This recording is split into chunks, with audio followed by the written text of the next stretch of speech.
Welcome everybody to Spirituality Adventures. This is a non-judgmental place to explore spirituality, and we're so glad you're here. This is a viewer and listener supported podcast, so we greatly appreciate your support. If you're watching on YouTube, be sure and subscribe to my YouTube channel. Be sure and like, share, and subscribe to any of the social media content platforms that you're using. And then if you go to our website, spiritualityadventures.com, you can make a one-time donation, or with a monthly subscription, you'll gain access to our bonus content. We greatly appreciate it. Thank you for tuning in. Welcome everybody to Spirituality Adventures. Today we are excited to have Patrick Poe with us. Patrick is a filmmaker here in Kansas City, and I have to say you're my first filmmaker in Kansas City. I'm honored to interview. In fact, my first filmmaker of anything. So I'm glad to be here. Thanks for coming. Thank you for having me. And Matt Cox, my videographer, said, hey, you should get this guy because, well, he's followed you and your career some, but also we saw where a podcast that you do was nominated by Pitch Magazine as the, the best podcast of Kansas City. It was up to be one of the best podcasts in Kansas City. I unfortunately didn't win. We just learned last week we were not the winners, but it's happy to be nominated. Yeah. Well, that's awesome. Congratulations. Thank you. And the podcast is really good. Yeah. Thank you. Yeah, it's First Timers Movie Club. Yes. And we're going to get to that here in a minute, but because I've listened to some of it too, and I've really enjoyed it. Thank you. But first, let's just kind of get you introduced to my listening audience. Yeah. Tell us about like where you grew up and where you're from. I am a KC native. Yeah. I grew up in kind of the Mission, Shawnee, Kansas area of Kansas City, but like I consider myself a KC native. Anywhere in that like giant greater area is KC to me. But yeah, that's where I grew up. I've been here my whole life pretty much. And where did you go to high school? I went to Bishop Miege High School. Oh, wow. Yeah. Okay. Did Catholic school all growing up. Started in Catholic grade school, St. Pius X in Mission, Kansas, which is no longer a school. It closed, unfortunately. Actually, I was the last graduating class, and we had a class of, I think, 6 8th graders. So very small Catholic school, and then Bishop Miege High School. Yeah. And your family, you have brothers, sisters? I have one older sister, and she's still here in KC. Okay. She's a stay-at-home mom. They've got 2 kids and a third on the way. Nice. So, yeah. Nice. And what'd you do post-high school? Post-high school, I had quite the journey. I call myself a college dropout, even though that's not necessarily accurate. It feels accurate. So I knew in high school that I really wanted to do something related to writing, acting, theater. Those were kind of my interests at the time. Yeah, I mean, how did that start at a young age, that interest? Oh, yeah. I mean, I was a theater kid from birth, pretty much. Did your parents put you in theater, or how did that? My sister did dance early on, so I did tap, jazz, ballet, all that from the age of like 5 to 18 pretty much. Whoa. So I did have a big dance background, had a huge theater background. Were your parents into that?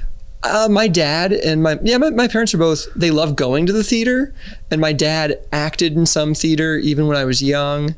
There's like local stuff here? Yeah. Like what? My dad worked with both the Wyandotte Barn Players and the like Kansas Barn Players theater groups. Yeah. And there's a story of me being probably like a 4-year-old kid, because we grew up going to the theater all the time too, and nearly walking into the prop of a boat. So the actual like the fins and all the prop of a boat. And I nearly walked straight into it because I was a clumsy kid. And my dad looks at me and goes, son, stop, you nearly hit the prop there. And I look at him and go, Dad, that's not a prop. That's the real thing. Because I knew the difference between like fake theater stuff and that's a real boat. But then they'd explain to me that's also called a prop. At the age of what? Probably 4 or 5. 4 or 5, yeah.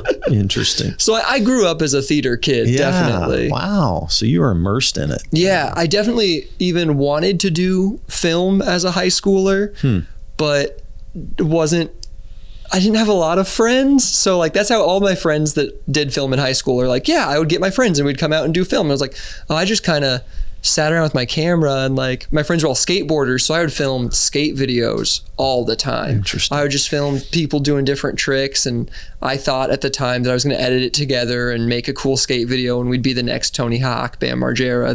There you go. That was the dream. What in year high school. did you graduate from high school? I graduated in 2010.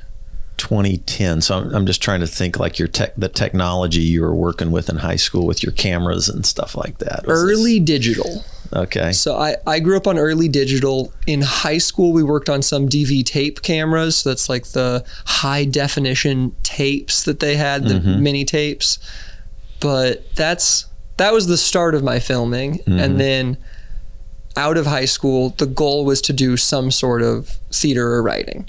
I went to the only college in Kansas at the time that had a creative writing degree, which was Pittsburgh State in Pittsburgh, Kansas. Oh, wow.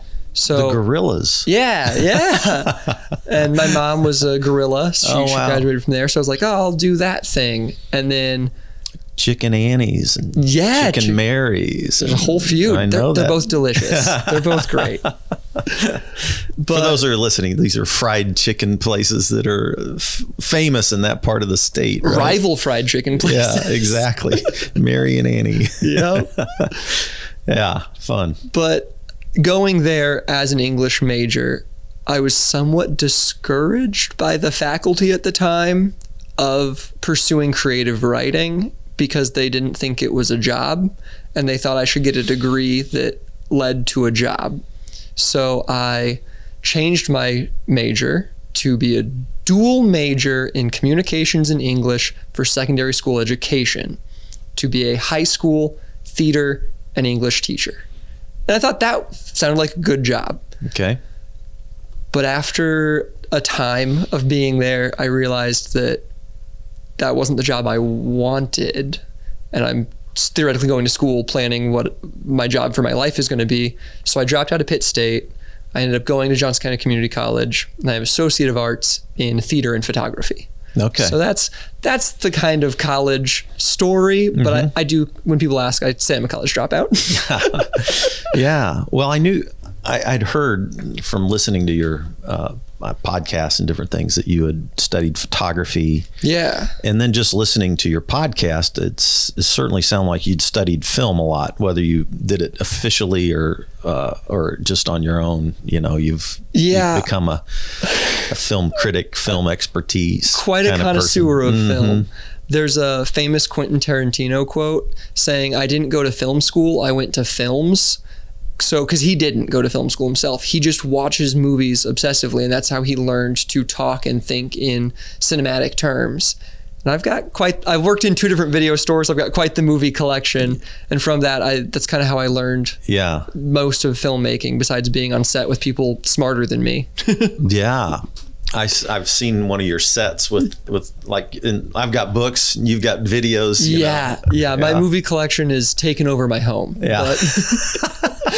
My books can do that. Yeah. But I did to get a little bit of space back, because a normal bookshelf is a little deep for a DVD. I have custom built DVD shelves I built myself. Wow. So all those shelves you see were built by me, so they would fit a DVD perfectly and be a height so that they would fit DVDs as easily as possible. So then what do you do with DVDs and then Blu-rays and then now just streaming? And it's like I don't even have a functional DVD player right now. It's crazy to me whenever I hear people say that, because I'm such a physical media person. Because like, I do love having that item, and people kind of discuss those items and those things as like somewhat a totem of showing that you love a thing, even though there's no need to have that physical item, and like there's no need to have pins on my jacket that tell you all the things I love.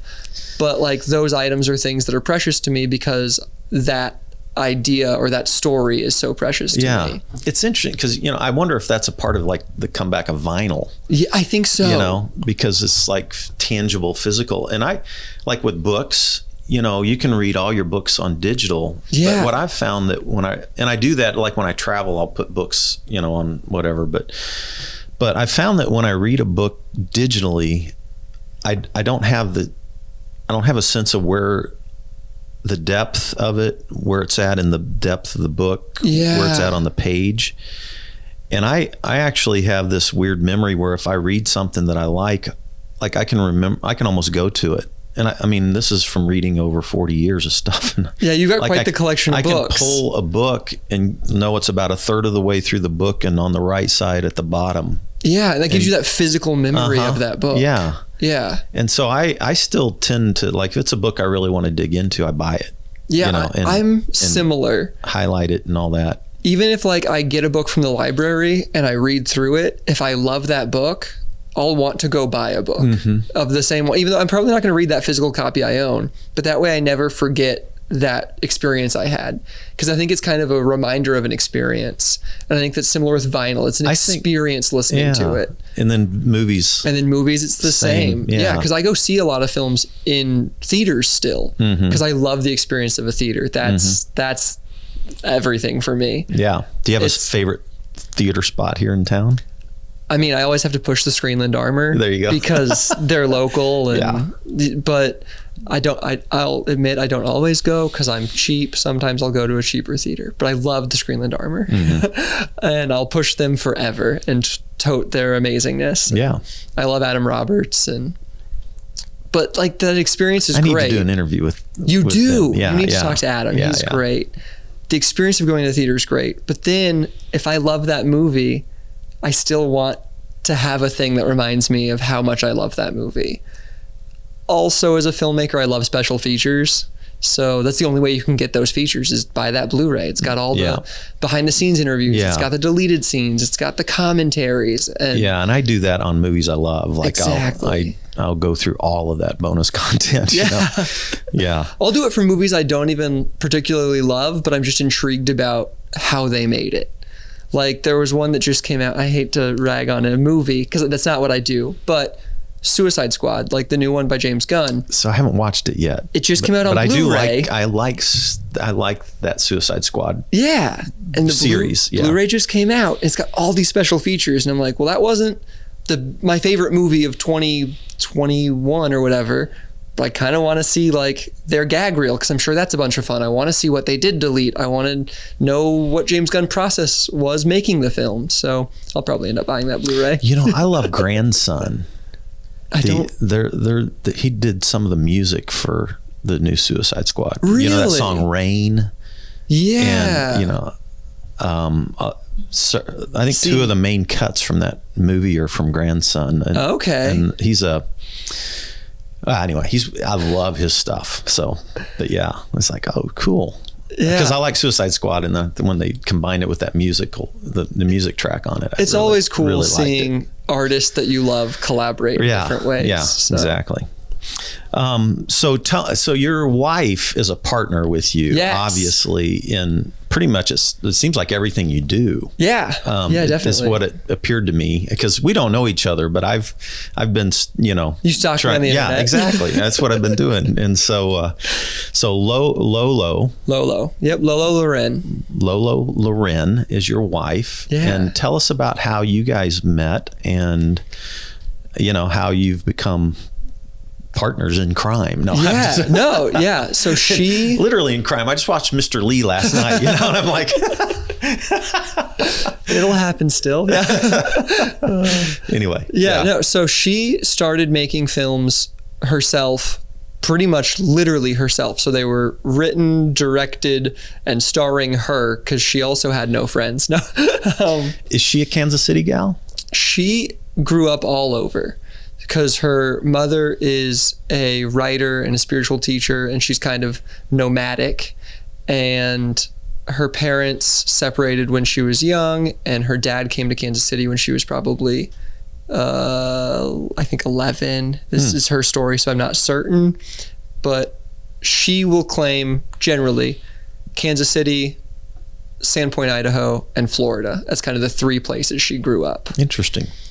But so she knew some Kansas City people, and that's how obviously we ended up getting together. And then I'm what's kept her in Kansas City.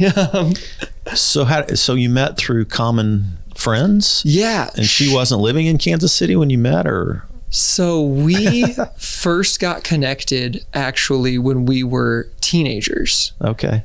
And a girl I went to high school with was friends with Lolo through a local Shakespeare camp. Huh. So that's how they knew each other. And Lolo was already making films and doing all this really cool stuff on YouTube.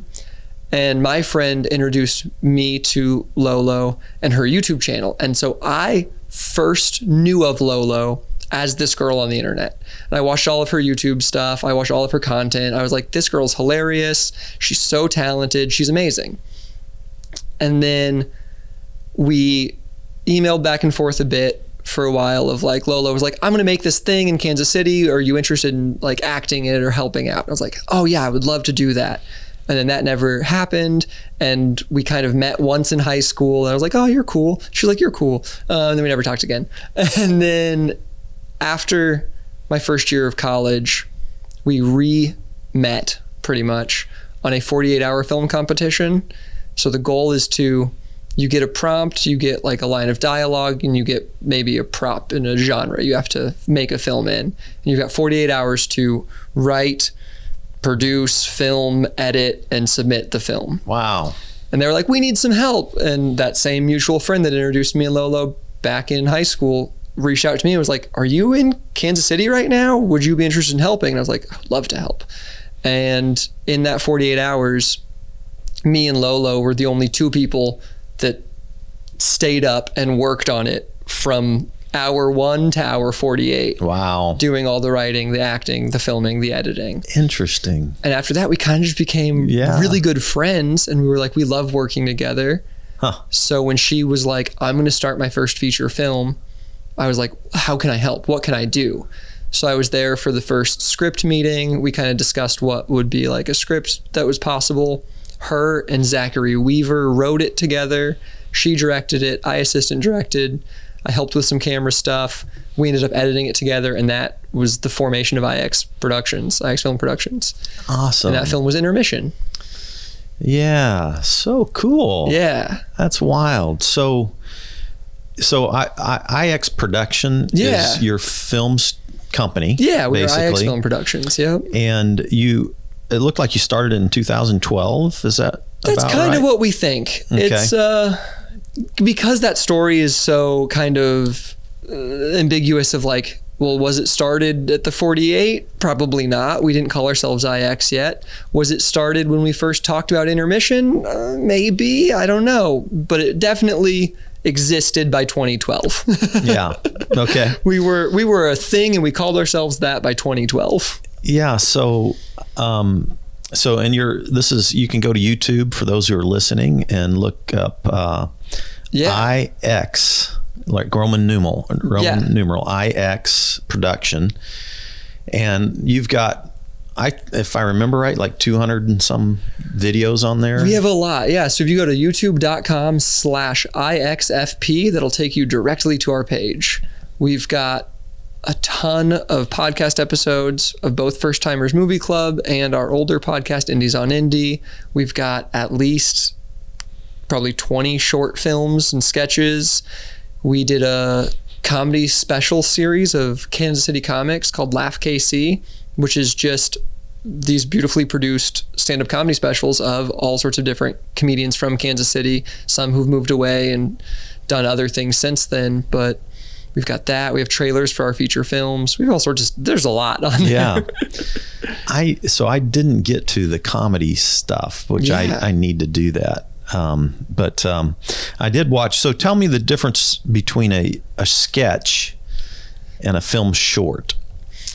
The terms are somewhat ambiguous. Mm-hmm. So the way I like to define them is a sketch takes place in one room, one location, one scene. And a short film is a full story arc told through multiple scenes, probably in a short amount of time. Generally, a short's under 40 minutes. I like to keep mine under 15, but a festival, say about under 40 to under 60 is a short. Above that is considered a feature. Once again, I like to call a feature an hour 20 to 2.5 or whatever, because that's more what people expect in both of those genres, but there's some wiggle room, obviously. Okay. But yeah, so I think it's about how produced it is sketch to short film. Okay, interesting. And so then when you make a sketch or a short, and by the way, comedy is your target. We only audience. Make comedies. Yeah. Yes. And I'm curious, was Lolo, was that her big passion as well? Yeah, back comedy? When she had her first YouTube channel, it was pretty much all comedy. It was all comedic. And our first 2 feature films are definitely comedic, but a little less comedic, I would say. And then after making Mr. Lee, we kind of decided that we wanted everything we made to be more positive and uplifting, kind of because, and we love that people love Mr. Lee and we love Mr. Lee, but if you watch it to the end, it kind of makes you feel not great. But we like leaving the theater feeling good, and we like other people feeling good. So after Mr. Lee, we kind of decided that we want it to be uplifting in some way. Okay. So that's what that's our current modus operandi, but we'll see if that. So before we get to the feature films, because evidently you've done 6 of them. Yeah. And I saw Zoink and Mr. Lee. Yeah. Those are the 2 I watched. But before we get to that, when you make a sketch or a film short, which you've done a lot of these, are you always submitting those to a film festival somewhere?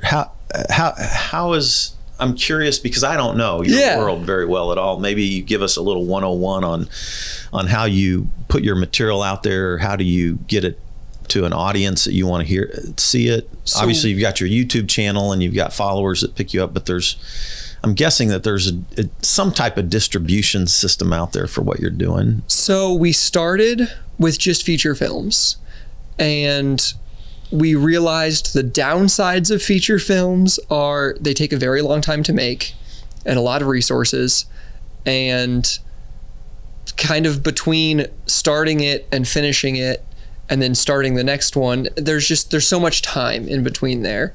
And film festivals, like you mentioned, have more time to program short films. So there's a higher chance of a short film getting into a film festival. So after a couple of features and being like, man, I wish we'd put more stuff out for people to enjoy more year round.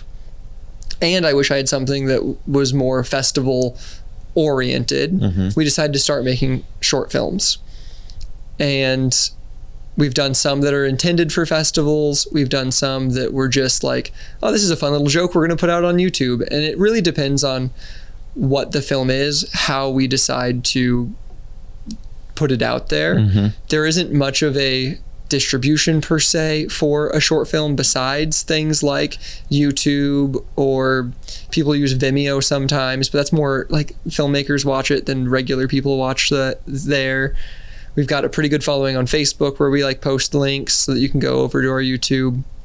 But it is kind of a YouTube based thing. And then some of them go to festivals and we find friends and audience members there. But it depends on short film to short film. In 2019, we challenged ourselves to make a short film every month. So we made 12 shorts in 2019, and we were going to keep it going through 2020 until everything shut down, and it made it much more difficult to make a film. Yeah. So that hasn't happened. We'll see. Maybe we'll get back there soon. Interesting. Who knows? Yeah. But yeah. So I'm curious, like how many film festivals are in America? Like, oh my gosh, hundreds, thousands. Yeah. Every little city, everywhere. Yes. Okay. Yeah. I mean, there's like, just off the top of my head, I'm guessing there's probably 6 or 7 just in the Kansas, Missouri drivable area. And then that scales up more and more the bigger the cities are. But yeah, I would say thousands just to everywhere. a million. Just everywhere. Yeah. And then so give us a little history on Kansas City's film festival. or I know there might be more than one, but So I've every now, in the media, every now and then that gets attention. I've tried to jump in and follow it a little bit here and there, but not so. I haven't done that a lot. So Kansas City has two festivals really that are in the main city area that are quite large, which is the KC International Film Festival, which used to be based at the Cinemark on the Plaza, and there's the Kansas International Film Festival. And then there's a bunch of other smaller ones, like the in Leavenworth, Kansas, does First City Film Festival, which is a wonderful festival. I highly recommend.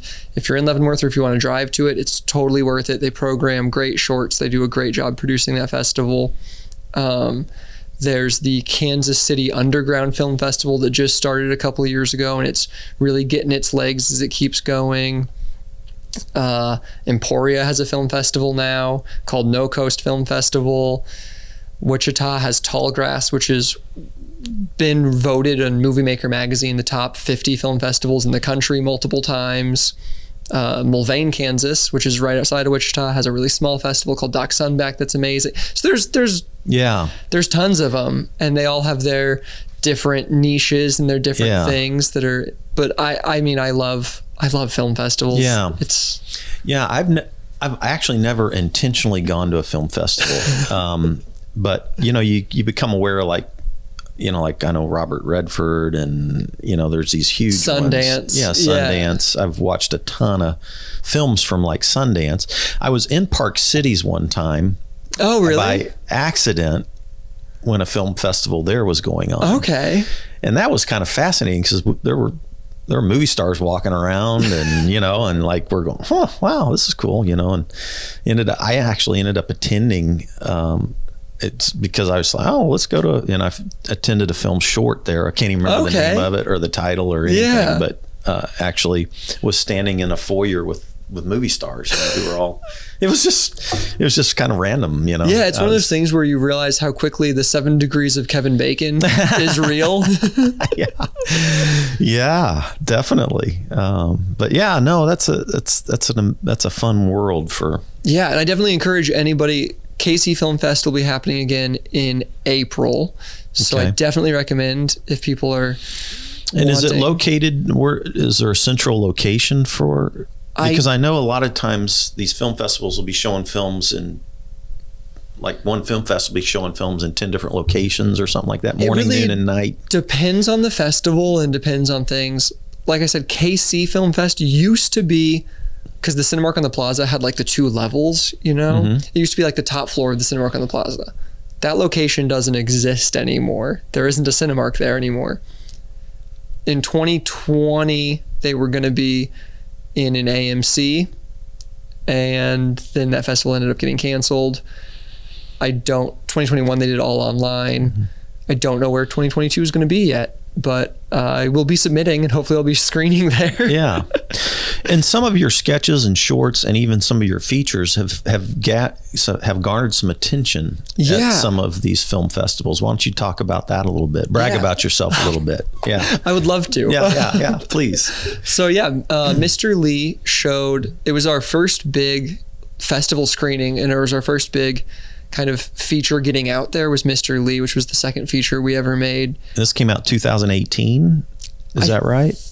Roughly? Sure. I'll agree. I'm bad at years. I just watched it last night, so it's fresh on my mind. But yeah, and it took a while to come out. We made it probably like 2013, 2014, I would say. Okay. And then 4 years after we'd done it, so it would be 2018, we'd kind of given up on it, and we thought like, oh, I guess that one's not going to get anywhere. And then it ended up getting invited to screen at the KC Film Fest local showcase, where it won Audience Choice Award. And then it ended up going to Doc Sunback Film Festival, where it won Audience Choice Award, and then it ended up getting on Amazon Prime. And we were like, oh my God. And people were all like, we got really good responses, and people kept reaching out to us being like, oh my God, I love Mr. Lee. And I was like, I thought that movie was dead. Like I thought it was gone. I thought nobody cared. And then from that, we were able to screen Zoink at a couple film festivals. We've had a short film called Silent But Deadly. I saw it. Yeah, okay.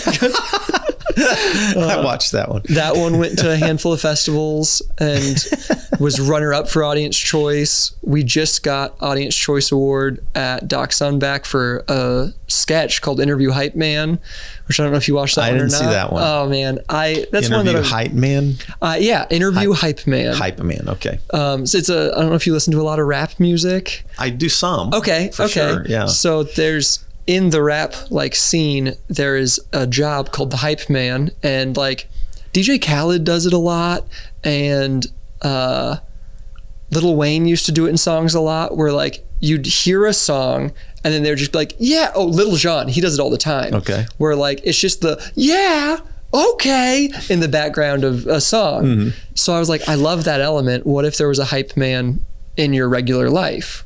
So that's good. So we just did a sketch where it's a guy going to an interview and I play his hype man. So I just sit behind him, and while he does the interview for the job, I'm just yelling how great he is the whole time. That's awesome. Yeah.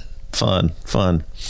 Yeah. So Mr. Lee, I just watched last night. So I just thought that was, so you've like just won some Oscars, or your character has just won some Oscars. And so you go in to do this like morning interview show, and the gal wants to get behind because there's this dark side to you that nobody really knows, that she's trying to dig out of you, and then all of a sudden the movie you come clean and you tell your dark story about how you wound up where you're at, how I became famous. Basically, you're a criminal and you do tons of criminal things, which ends up bringing you to this place of winning Oscars. Yeah.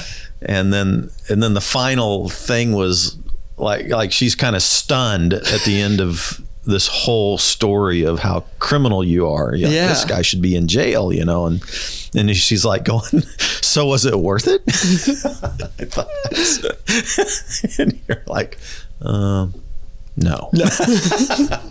So, it's like the metaphor for like, how many rotten things do people have to do to get to this place? It's just kind of fascinating. I think it came definitely out of a place of being very young-ish. We were like 19, 20, 21 when we made that movie, and really feeling like it was nearly impossible to garner the fame or the just like necessary eyes on to these projects that we were working on. And we're like, wouldn't it be funny if like you held hostage a bunch of producers to get your movie made or something like that, or like to get eyes on your movie?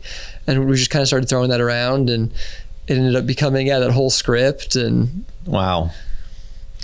So I think it's a feeling that artists can really relate to. I bet. I can imagine that desire. But then also, as we were doing it, we were like, oh man, if you actually did this, like you're kind of a bad person. You're kind of unlikable. I know. It is funny. Are most of your writing collaborative? Yeah. Do you write? Tell us a little bit about your creative writing process. So me and my wife write pretty much everything we've made together. Our first feature, Intermission, was written by her and another writer named Zachary Weaver. And some of our short films or sketches were written out of a artist's writer's room we created at one time to just kind of bring comedic writers together, to pitch ideas, to throw ideas out there, to see like, to help each other get to be better writers. And then me and Lolo would pick scripts out of there and be like, hey, would you guys like it if we produce this film in a film format, so that you can kind of, once again, grow as a writer, to see like what it's like to go from writing a script to seeing it acted out in front of you and filmed, and then fully produced, and what stays, what learning that process of writing and how it changes. So like that Cousin Eric's is on our YouTube. That was written out of that writer's room. Catcalls was. But me and Lolo write most things together.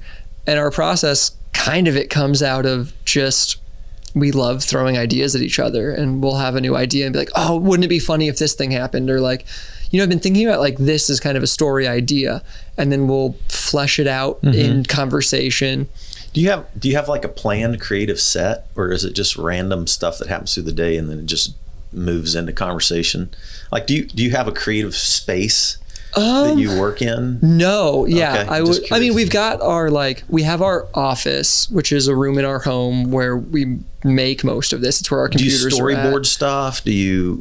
We do. Just curious, like, is there a physicality to your creative process, or is it just words, or is it ideas, and then It's kind of ideas that turn into words, and then slowly become more words and more words until they're final words, and then that all changes when you finally get it to filming. But we don't operate much in storyboards because but we're very connected in our thoughts. So I can be like, oh yeah, it'll be kind of a close up on this object, and generally Lolo knows what I am seeing in my head, so we don't even storyboard it out. We're like, yeah, it'll be close up, it'll be this wide shot, it'll be this shot, and we'll write out our shot list, so it's still words.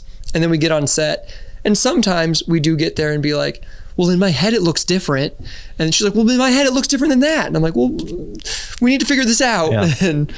But it's interesting. It's mostly words, and a lot of times it'll be, we will think of an idea, we'll break it down maybe into beats, like this is the first act beats. These are the points that have to happen. Mm-hmm. Don't know how we get to here to here to here, but these are the points we have to hit.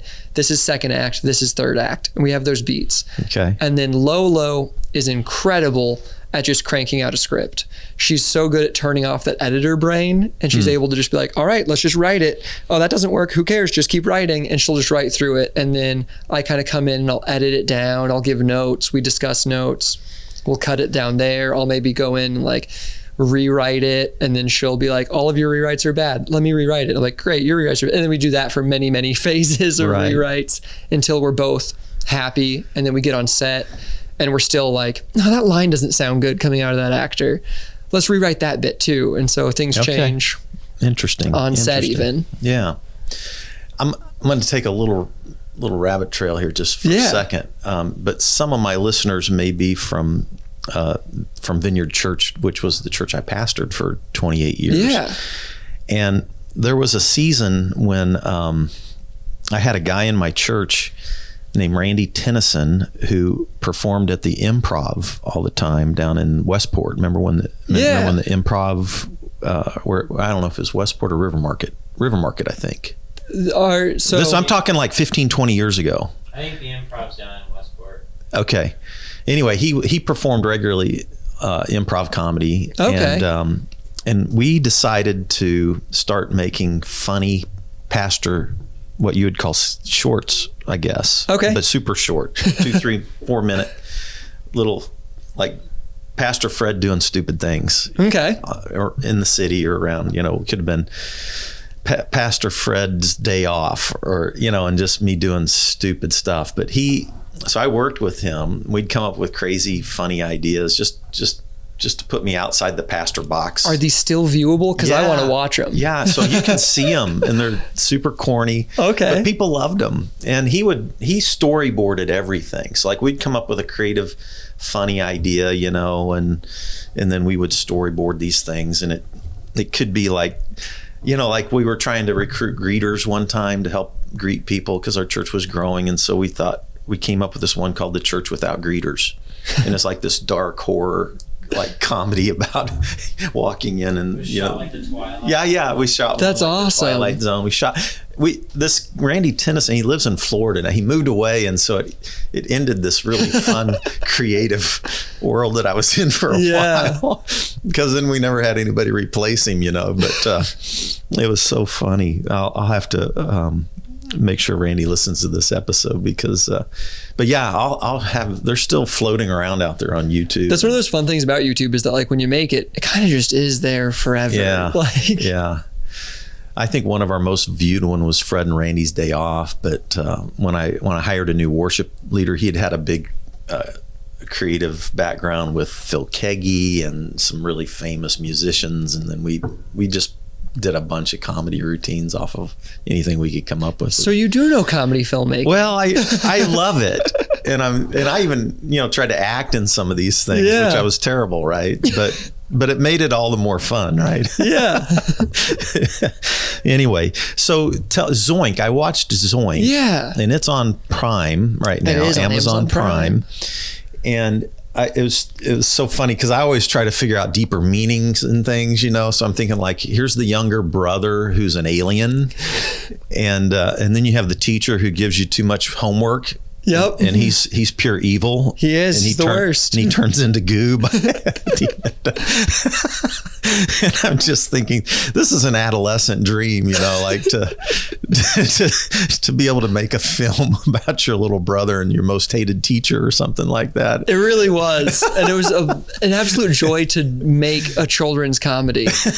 I loved it. I love movies like, I love Goosebumps. I love Ghostbusters.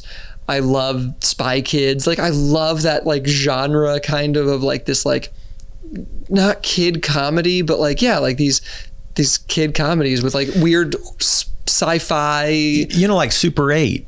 I mean, that's I haven't seen it, but yes. Dude, you got to see. I need to watch Super 8. To me, like Super 8 was kind of like, I don't know, a Goonies meets, high-end Spielberg sci-fi. Yeah. But maybe with a little bit Stand By Me mixed in there too. You know what I mean? I love Spielberg movies. So like that's a lot of the inspiration of Zoink.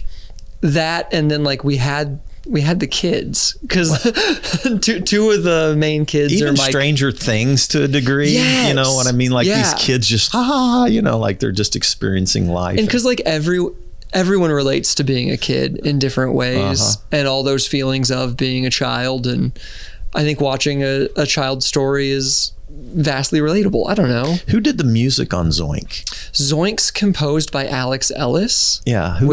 Is he a local guy? He was a local musician and composer. He has since moved on and is working out in LA, I think, for some big Universal music group or something like that. That could be wrong, but who did the music on Mr. Lee?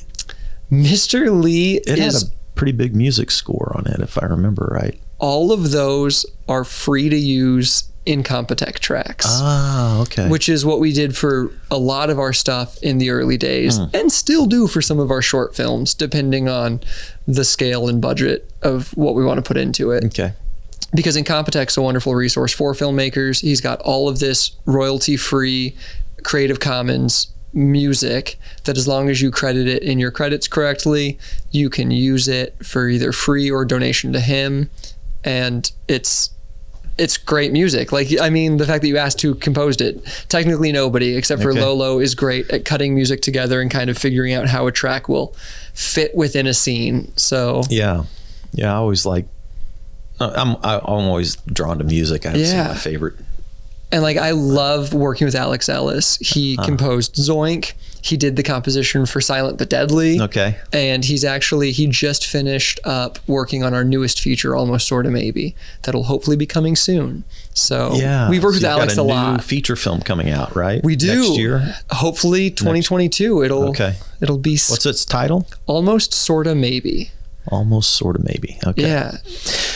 Well, I want to get to two things here before we finish up here. But one, I'm kind of curious about your spiritual journey and your creative process. And do those two worlds mix together at all? I'm just kind of interested in.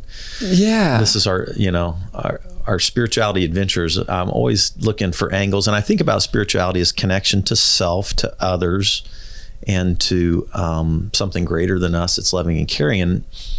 So for me, music and filming and all is such a creative process, and the inspiration for that usually has some kind of spiritual core to it. Yeah, I mean, it's definitely creative and collaborative. Yeah. Because you can't make a film without an army of people, it seems like. So the community that gets created, it's a family. Well, in a lot of ways. I grew up Catholic, like I said. I am very ambiguous at this point, spiritually, I guess. But was that a positive or negative in your life, the Catholic thing? Because like I was interviewing, who was it, Matt? That was the Get Up. No, what band was that? That I was interviewing, the guy that Nate Shea played with. Oh yeah. You're talking to Matt Pryor from the Get Up Kids. Yeah, Matt Pryor from the Get Up Kids. He grew up Catholic, and like it was like 100% negative for him. Like it turned him off to religion kind of a thing. I don't think I had that experience. Yeah. I think that there are a lot of positives that I got from my experiences, but I acknowledge the negatives that other people have gotten and the negative experiences other people have had. And I even acknowledge the small things that it has given me that aren't positive. I'm able to kind of look at it in all of those ways. And I do think that as I grow up, I wonder how we can garner all of the positives that I did receive without keeping the negative. You know what I mean? Yeah. And I don't have that answer because I'm just a young, dumb artist, but I think about it often and wonder, and I am grateful for a lot of the things that I was given. Yeah. And then other times I'm like, this Catholic guilt that is always joked about, or like there's different things that are somehow bred into all of it that don't garner positive results. I wonder how we can I'm on that journey even now after all these years, to like how can we take the best of these religious traditions and our faith backgrounds and different things like that and move into the most positive version of that. Yeah. Right? And I think about it a lot as like my sister has kids and my friends are having kids. And I'm like, how can we raise this next generation in a way that keeps positive things, but we don't have to give them all this negative stuff or all this this baggage, all this garbage with it. I don't know the answer. I've interviewed a lot of people who've gone through religious trauma, like a Matt Pryor, but other people who experienced harm from their religious background or tradition, and some just excessive guilt, and then some, I think, sometimes I wonder, like Catholics and Southern Baptists seem to be the most guilt-ridden people in America. And then, is that just because there's more of them? And were all the traditions guilt-producing that way and shame-producing, I've kind of gotten to where shame-based anything for me is like let's don't go there. Let's have grace-based everything, and I, those are things that I value. I definitely agree. I definitely think in similar ways, and like it's kind of why I think me and Lolo have edged towards like we want positivity in our content. And it is definitely something, as a person, you were saying that you always look for the deeper meanings in things. Me and Lolo always discuss like, what is this piece of art saying? Like even in The Five Came Back, the book I'm reading right now, one of the directors talks about how at a point in his life right before World War II, he realized all film is propaganda. Yes. So every story you tell does have an angle in some way. And so I think as a creative, it's important to know that what you are saying with your film. And I do want it to be positive. I want it to be uplifting. I want you to take away something that is meaningful to you that doesn't harm you. Interesting. You know what I mean? Yeah, I love that. So I think that's a lot of my goals in my film. And I think that's where my spirituality is in teaching through creating and then also being collaborative in what I create. That's wonderful. I like that. Very cool. So I had a lot of fun listening to your, because I want to dive into the podcast. Yeah, and the definitely. most recent, the Indies on Indie was really interesting. I jumped on a few of those, and then this First Timers Movie Club. Yeah. So you and Lolo have watched so many films. I've seen a lot of them. More than me. And I've watched a lot, and I'm way older than you, right? But I still think you've probably watched more. And then at the same time, what you're doing is you're finding like almost like classic or iconic films that one of the two of you haven't seen. Yes. And showing them it for the first time. Yeah. And so then either you or Lolo watch a film that you've never seen before. And then, so you have a little bit of leading into it, you watch it, and then you come out of it and you share your immediate reactions. Yes. And it's really fun. And Thank you. Just for the audience, it's like going to film school to some degree on that particular movie that you're dealing with. So like I love Breakfast at Tiffany's. Okay. I've owned that. I've probably watched it 20 times. I always encourage people to watch it, even young people. Yeah. Because to me, and I love films that have like dark, but then a redemptive moment to it. Yeah. Those are some of my favorites. And so Breakfast at Tiffany, like you watched that for the first time. I did. Lolo had only seen it once. Yeah. But she had grown to love it more the older she got, even though she didn't review it until this moment. And it has, and you were like going sad when you came out of that. And I was like, but that redemptive thread at the moment when the two sort of broken people. Yeah. And so like this recovery theme for me, like broken people heal broken people. Yeah. And then you have these two characters that are very broken, but they find each other in it. And that's the redemptive note. It's You're right. But then it's got the racism in it because it's a 1961. So I was born in 1961. That film came out in 1961. And, like I'd watched that so many times and never thought about that character, the Asian Mickey Rooney character. Yeah. Is that right? Mickey Rooney? Yes. Yeah. The guy that plays the and the inherent racism in that and all. And then I didn't realize that had become like an iconic film to watch on how racism works in filmmaking. Yeah. And I'm like, going, dang, I learned more about this film just listening to that episode, and it's one of my favorites than I had. So now I want to go back and pick more of my favorite films and listen to you guys talk about it, because you really do a deep dive. Thank you. On the film. Yeah, I mean, like I said, from the directors to the music to the actors to the themes to all of that. I think the goal personally is to learn from these films that have such a following or have such like an iconic spot in film history, and to learn like, what is it that makes these films so great? And why do you go back to Breakfast at Tiffany's 100 times and watch it and go, wow, that gives me this feeling? Because it is technique. There's a technique to filmmaking, and when done right, you get something like Citizen Kane, you get Titanic, you get Breakfast at Tiffany's. And when it's done wrong, you might not be able to put your finger on it, but as an audience member, you go, yeah, I watched that. Or you might forget like, oh, I think I saw that movie. But like, you saw Breakfast at Tiffany's. If you've seen Citizen Kane. Like, those are movies that stick with you. And it's because of the technique, and it's because generally the technique, but also all these small things that everyone's doing to their best ability. Like we just talked about Jurassic Park on the podcast. And it's all these things that had never been done before, but people believed they could do it, and they tried their hardest, and they created stuff that blew audiences away because they were committed and they all loved it and they had a passion for their craft, It's good stuff.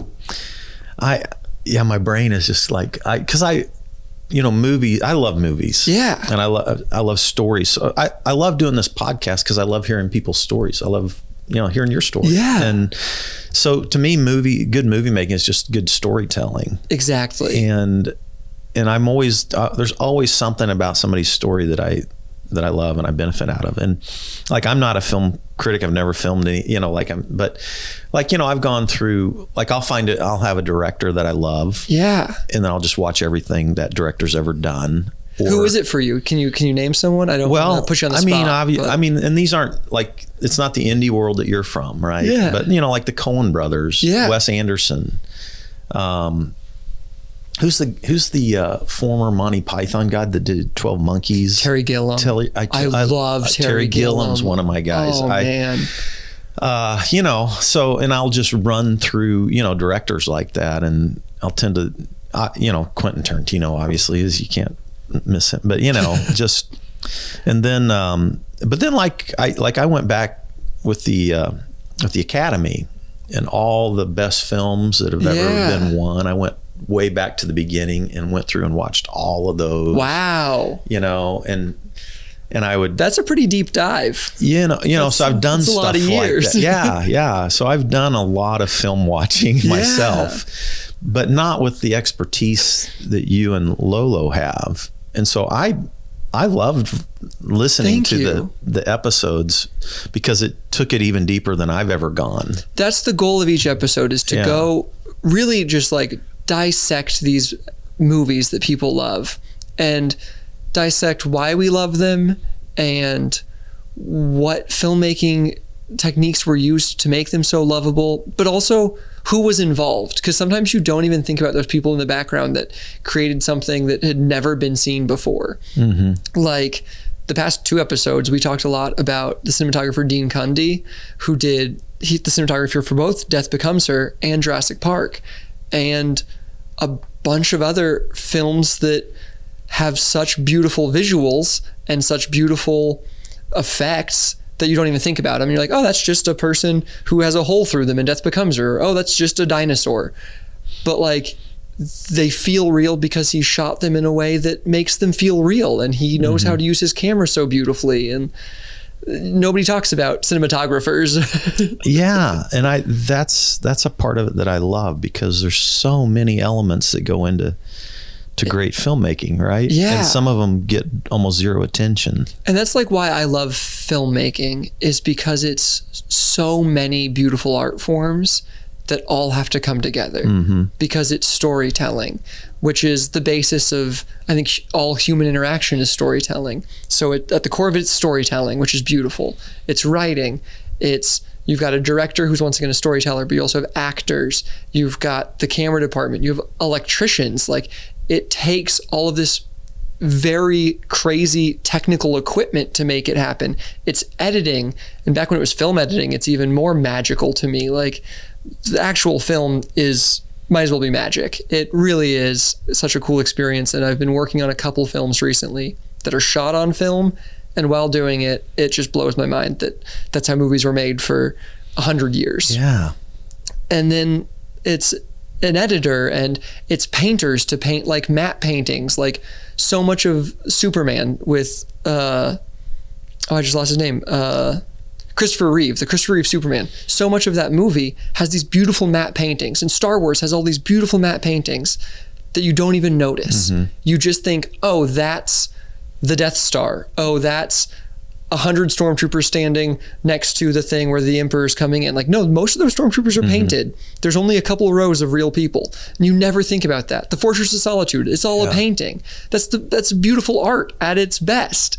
Effects artists, those are artists. It's so many artists coming together to create something that is just almost taken for granted. Like, every episode of television is hundreds of people that works together to create that episode of TV, and you're like, oh, it was fine, and you're like, put it in the background. But no, that's beautiful. That's art. It's story. I love it. Good stuff. Well, just for our audience, because we could go on forever. I could run really forever on this, but like, what are like some movies that maybe you've seen out of your ones that you've done now on the First Timer Movie Club? What are 2 or 3 movies like you would want to say to this audience, like, go out and if you've never seen this movie, watch this? And then what are a couple of your most favorite series that you think that the audience should watch? So just make a few recommendations for us. So one of the first episodes we did for First Timers Movie Club was Edward Scissorhands. And it's because it really is one of my favorite movies. I love that movie so much. And so I was so happy to finally show it to Lolo, who I've been trying to show it to for forever. That's one way to get her to watch a movie you want her to see. That's kind of the beauty of the podcast, is me and my wife are like, hey, it's been 10 years and you haven't seen this movie that's my favorite. We're watching it now. That's and you can't have your phone out. Like, that's hilarious. But I love that film. A movie I hadn't seen before that I've kind of fallen in love with is Titanic. I really do. I think it's amazing and interesting. It's just the storytelling of it is beautiful. Who directed Edward Scissorhands? Tim Burton.